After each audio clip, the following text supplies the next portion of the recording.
Halloween may be over, but don't be too sad. I still have a couple creepy treats left over to try before we move on to the usual taste testing. And I think that angel hair bar looks a bit spooky in its own way. I haven't read the ingredients on the back, so I don't know if this is just colored green or if it has a special flavor to it. Good grief, imagine if they're lime.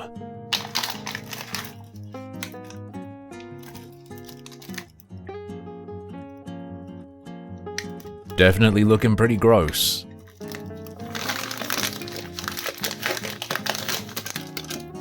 Oh, there's a little guide for the workers.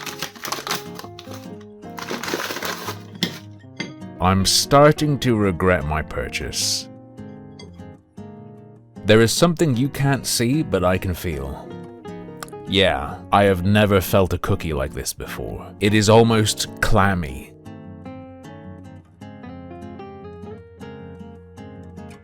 Soft cookies can be good, but this is soft like Play-Doh. And it remains like Play-Doh in the mouth. The worst texture in a cookie I have ever experienced. There's almost a faint marzipan flavor, but it's mostly a generic bland sweetness. The candy beans are what they are. Nothing wrong with them, but there's nothing they can do to save this. No funny colorings in this one, thankfully, and I think it's hard to mess up sugar and condensed milk. At the very least, it would be obvious something's wrong just from looking. These are surely going to be at least alright.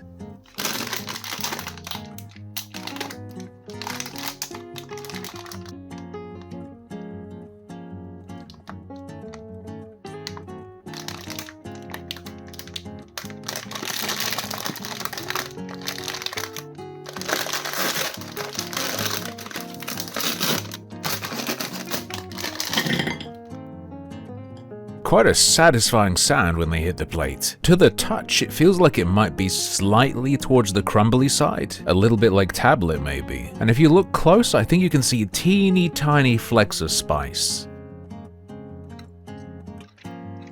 Nah, I was wrong, it's not crumbly at all. There's just a very, very slight grain to it. It's mostly your typical sludgy fudge. The pumpkin spice flavor is quite light and mostly comes in as an aftertaste. Might be nice to have it a bit stronger, but I'd rather it be too weak than too strong. And this is perfectly enjoyable.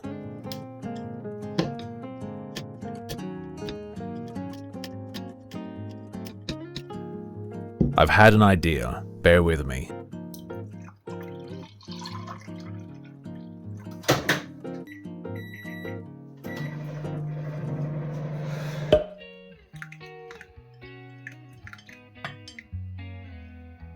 Gotta be careful because it is real hot.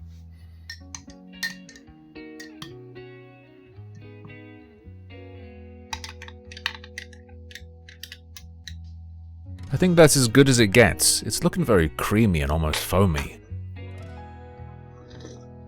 Tastes just like a steamer, a milk steamer you can get on the street in Oxford, with just a hint of autumnal spice. A successful experiment. It was between the ranch and buffalo flavored ones, but I was feeling a bit spicy, so let's see if these have any kick to them.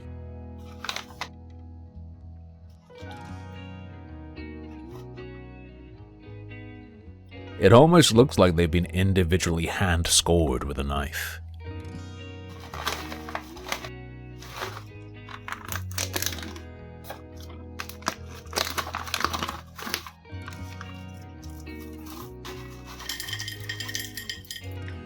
They do look like the cover, and I have to say the split skins are quite appealing to me. They remind me of a baked potato done on the grill, and they are encrusted with that flavoring powder. It looks like the uneven surface helps it adhere.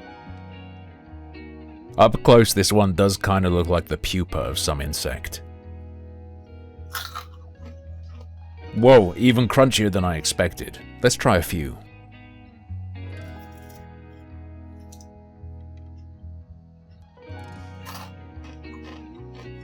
These are really good. That buffalo flavoring provides an initial hit, an initial tang, and some saltiness. Maybe the faintest ghost of heat as well. But then it gives way to the beans themselves, which are surprisingly flavorful. A great super savory snack. The Asian noodles in the food section of TK Maxx have typically been really good. High hopes for this one, our main dish after all those appetizers. Though it feels wrong to call those green cookies an appetizer. I've only just noticed the huge bundle of peppercorns on top. It says 1 out of 5 spice though, so I'm not too worried. Non-fried. Well, that's up to me, isn't it? Though I wouldn't want to ruin all that work air drying them. Seems simple enough. Let's go.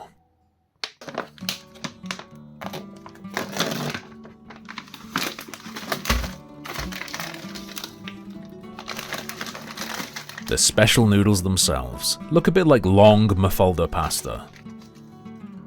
Seasoning sauce. Some chives. Increasingly seeing these used over spring onion.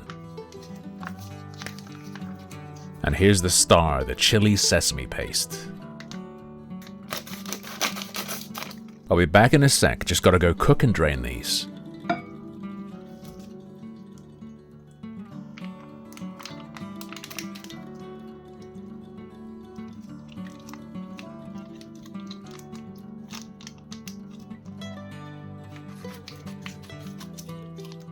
Oh, it's not just thick paste, there's oil too. Be careful, don't spill it, especially since it looks like it might stain.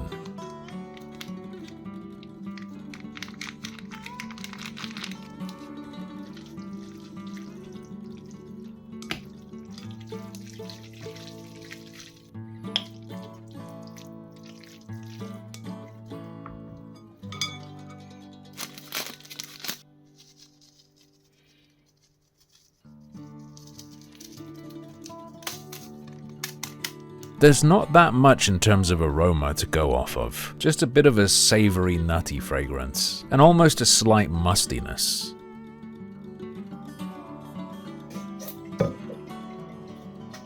That is Sichuan to the max. I don't mean spicy, I mean literally Sichuan peppercorn. Has a very distinct taste and leaves your mouth tingling. In spite of that though, it's actually quite bland. It's a very one-note, acidic chili sauce. Weak undertone of the sesame paste. There's a citric quality to the acidity I mentioned, a little bit like lemongrass, but it's all very muted and overpowered by the Sichuan that seems to be in the oil. Tastes alright, it's just a bit boring. Would benefit from a better balance and more chives. Great texture to the noodles though.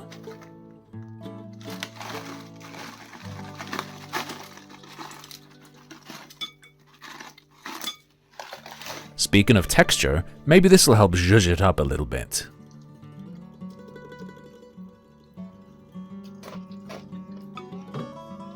Definitely helps make it a little bit more interesting. I wouldn't say avoid these noodles, just make sure you have something to add to them. I figured I'd go all the way crazy for my first Dubai-style chocolate bar. Not crazy enough to pay £10 for the Lindt version, but in terms of the filling and chocolate, I think this is as out there as it gets.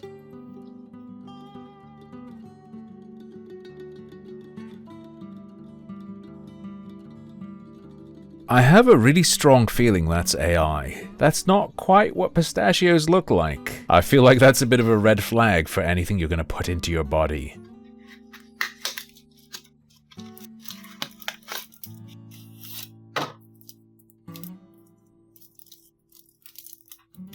Sprung a bit of a leak, it seems.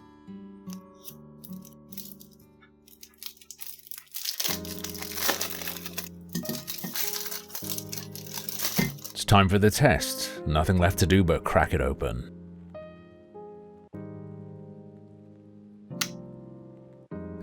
Could have been better, could have been worse. It's left a big old cavity where it was only candy floss. Can't lie, I'm pretty disappointed with that filling, especially the distribution.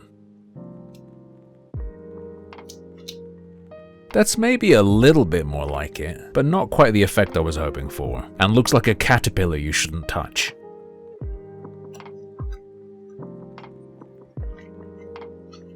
The candy floss doesn't instantly dissolve and gives it a bit of a chewy texture. It's almost more like pork floss in how it sticks around. Quite satisfying. The strawberry chocolate is quite creamy but very fake tasting, and it smells pink. The strawberry flavor isn't necessarily bad though, and the hyper sweetness of this bar is countered a little bit by the pistachio. Still couldn't eat much in one go though, and I don't think it's worth £5, especially with how uneven the filling is. I mean, look, there are whole sections that just have candy floss, but you're paying that price for the pistachio. That is all for today though. Have you tried one of these viral Dubai-style bars, the original or a variation like this? Let me know in the comments, and don't forget to like and subscribe for more Super Yummy Munchie Cat.